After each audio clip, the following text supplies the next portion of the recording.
Ah, Good afternoon. It's mid-October.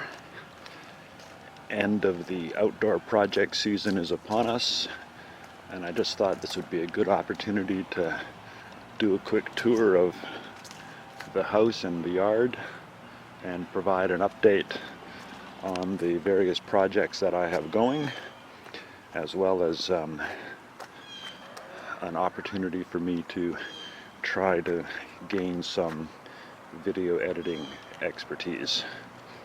But before I continue on with the project, I need a quick digression. Hang on.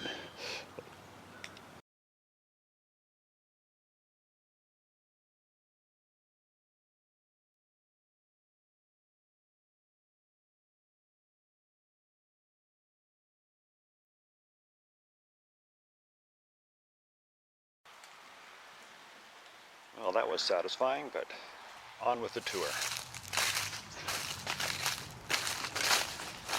Strictly speaking, it's not a project, but the 1989 Volvo holds a dear place in my heart.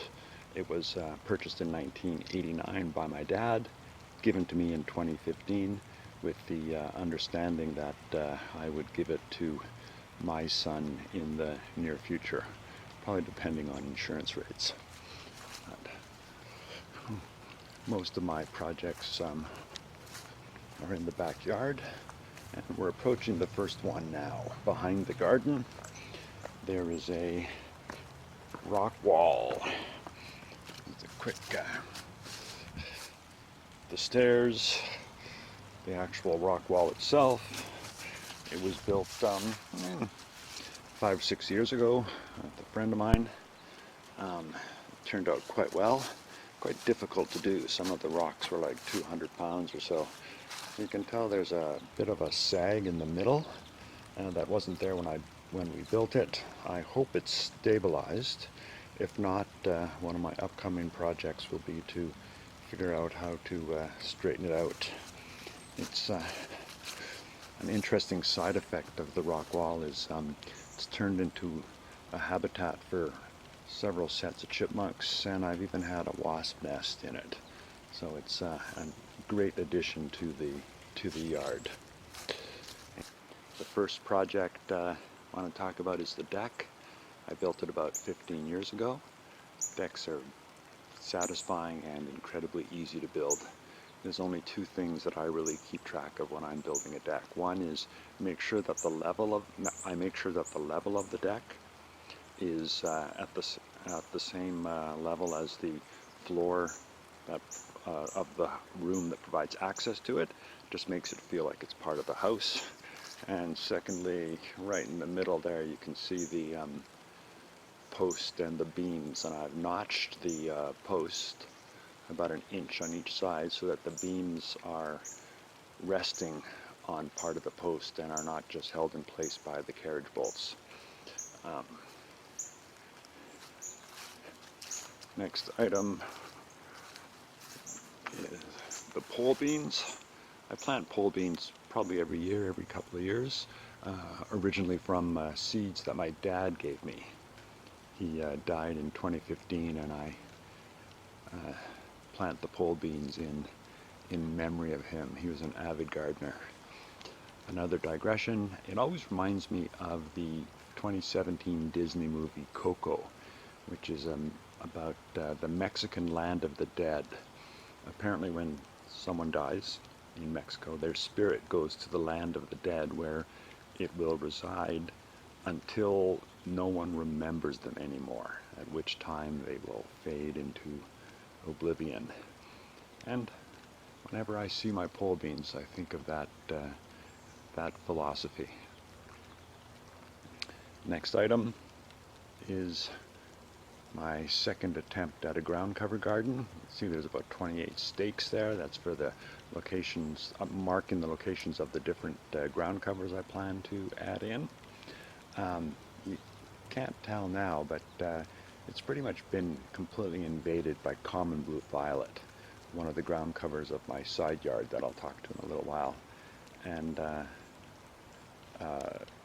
It was just something I thought I would be a strategic withdrawal and plant ground cover here as well, though I'm not going to plant common blue violet. I'm going to see what happens with the other ground covers. You can tell there's a strip of grass, relatively weed-free, that separates the second ground cover area from the rest of my garden, and I like to think of it as a reenactment of Gandalf versus the Balrog in Lord of the Rings, with the famous challenge, "Thou shalt not pass." I hope that the words are as true for my yard as they were for Gandalf in the movie, but time will tell.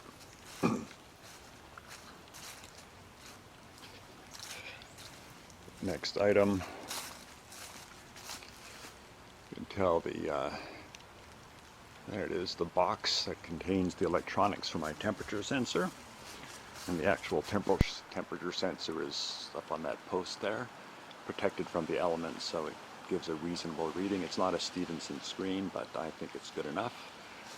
It's the subject of another one of my blog posts. 10 random stakes in the ground, each of them identifying the location of an avocado pit. My daughter had this great idea that rather than buy avocados, if we had our own tree, we could have one whenever we wanted. So we tried to germinate. There's 10 avocado pits. Nothing happened over the course of the summer. So as a last-ditch effort, I planted them in this spot of the garden and hope that they will germinate next spring. Time will tell. Another project, 3 rain barrels that are actually repurposed olive barrels that I got from a local salvage company. They're all connected at the base through PVC piping or ABS piping, I can never remember. Faucet there, connected to a hose, leave open, and have it feed the vinca or the periwinkle that's under the cedar trees in my backyard. For the longest time I just couldn't grow this vinca. I would water it as often as I could remember, and it just never took off. But then once I rerouted all of the rain barrel water to it continually over the summer, it just took off. Very, very lush. I'm very, very happy with that discovery. Next item, my Darwinism in the side yard experiment. Got I think 5 different types of ground cover. There's thyme. You can see the lily of the valley surrounded by creeping jenny, the ubiquitous common blue violet. There's even some creeping sedum here somewhere, which is really right in the center of the screen there, which isn't doing too well, but don't give up hope yet. Some more thyme. Various other ones.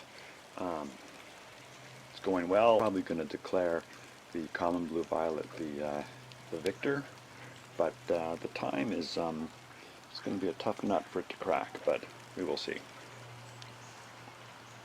Next item, this is a Wyze, W-Y-Z-E camcorder. You can sort of see the screen, or the camcorder inside the wooden box there.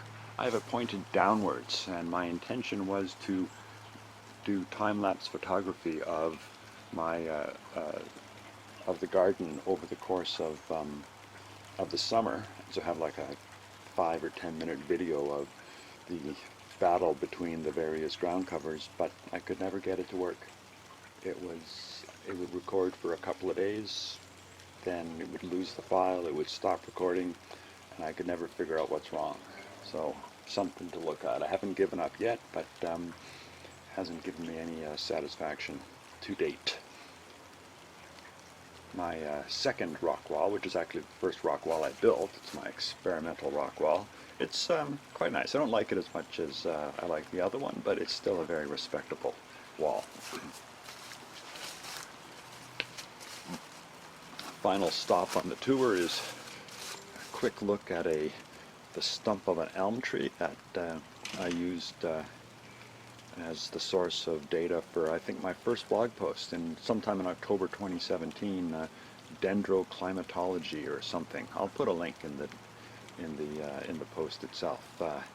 Fascinating to me is that the stump is about 30 inches in diameter, and it was only 35 or 40 years old.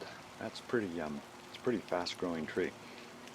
In any case, that covers all the stuff I wanted to talk about. Thank you very much for sticking it out to the end.